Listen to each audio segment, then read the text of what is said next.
got original games. It's got arcade conversions. It's even got that funny platformer where you get to be a robotic rabbit. But one of the best things about the PlayStation has still got to be its joypad.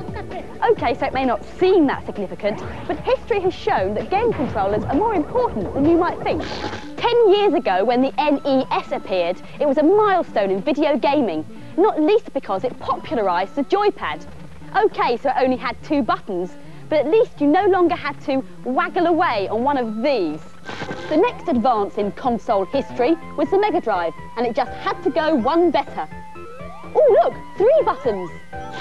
Onwards to the SNES, more colourful graphics and a more colourful joypad with twice as many buttons, all essential for mastering sophisticated games. But it's not just the number of buttons, it's where you put them. There are 17 on the Jaguar, but you won't use the half of them because the keypad is just so awkward to get to. So, as consoles move on, the controllers need to as well.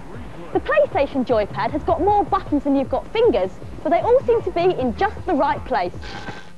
And the future? Well, the prototype of the Ultra 64 shows 4 joypad ports, but no joypads.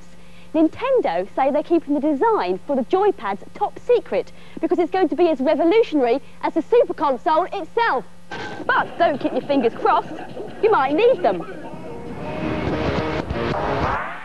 If you're a sad and lonely insomniac and you spend all your time playing Doom and you can finish all the levels blindfolded with one hand tied behind your back, then you need a new challenge. And we thought, wouldn't it be fun to play Doom on the Bad Influence set? Wouldn't it be fun? No, on a computer! Oh, boring, Sonia. We created a level based on the Bad Influence set. And it's filled with digitised monsters of myself and Andy. And at the moment, they are crowding out the gallery, so we're going to have to blast our way out of here just to get down to the studio. Yes, we've made it to the door. If you look in front, you can just see the video wall there. You can see the pods. To the left, there's the gantry. If we go round the gantry, I would be just about there on the platform. You can see the stairs behind me. Now, a level like that needs to have a plan, and this is the Bad Influence set map. Now, obviously, a complex map like this will take 7 techies trained to empty pizza boxes several weeks to complete. So I'm going to make something a lot simpler, using what's known as a Doom editor. Now, what I've got here are basically 3 rooms which I can make into any size or shape that I wish. So if I just tap a corner here, I can pull this one out to create any different shape I want. Now, you want to see how that looks in the actual Doom set. This is what we end up with, our very basic couple of rooms. There's our rectangle there. We've got our little passageway, and then this is my triangular room at the bottom here. So how about I create a door? First of all, I have to isolate the area I want, and then if I just press automatic and door, I've created my door. I want to make it a bit smaller.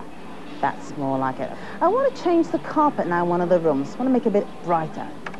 There are hundreds of different styles and colours. I'll go for red. I want to put some stairs in.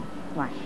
I can put my staircase basically anywhere I want to go, so I'll put it in this top room here. Now I've got my decorations, I need to add some things like some monsters to fight against and some equipment to fight them with. And the beauty of this equipment is that you can just choose any kind of monster to fight against. Ah, we found the Cacodemon, right. So I want to fight 3, so I'll put 3 Cacodemons in there. I need some weapons to defend myself when the door opens. Let's go for a weapon plasma rifle, that will do. And having got a plasma rifle, I need to have some energy cells. So let's see what it looks like now, actually on the Doom levels. Right, so let me go and first of all get my gun. That, now I need my ammunition, and I'm ready to go. So, here goes nothing.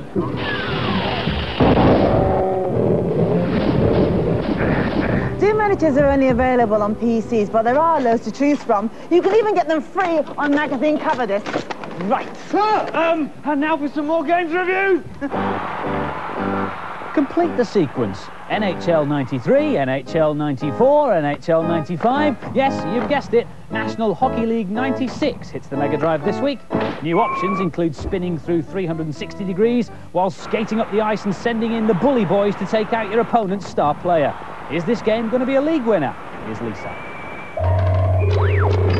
It's just another in the NHL series of ice hockey games. It's a playable sports sim, but nothing special.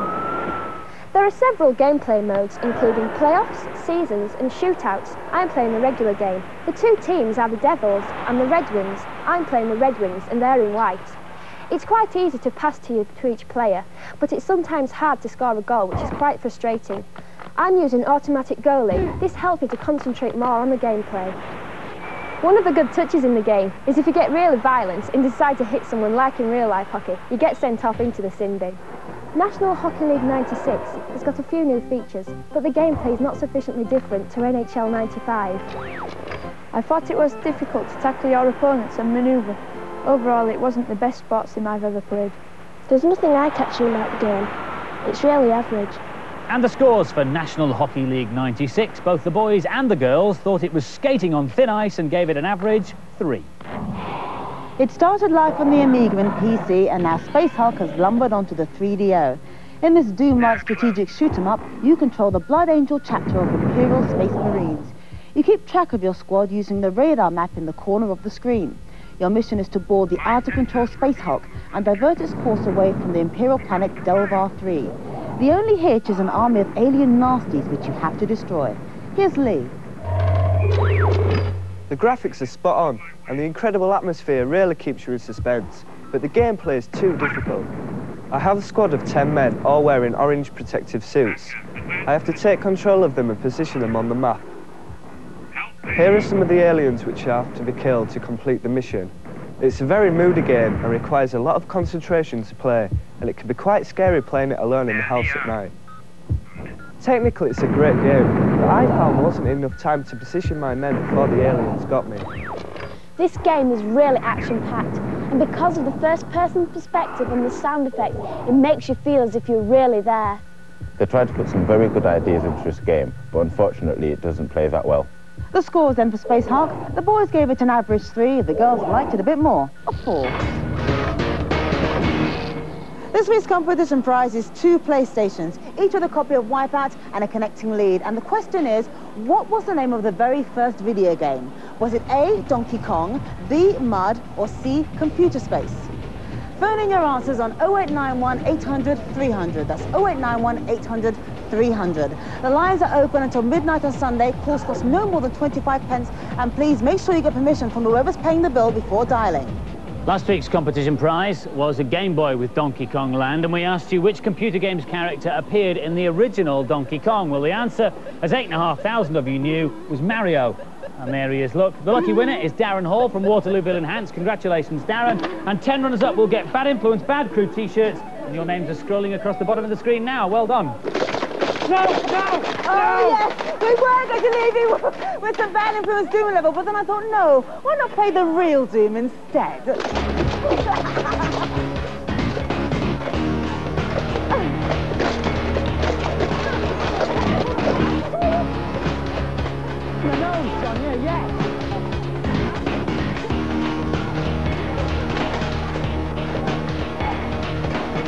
Very cool.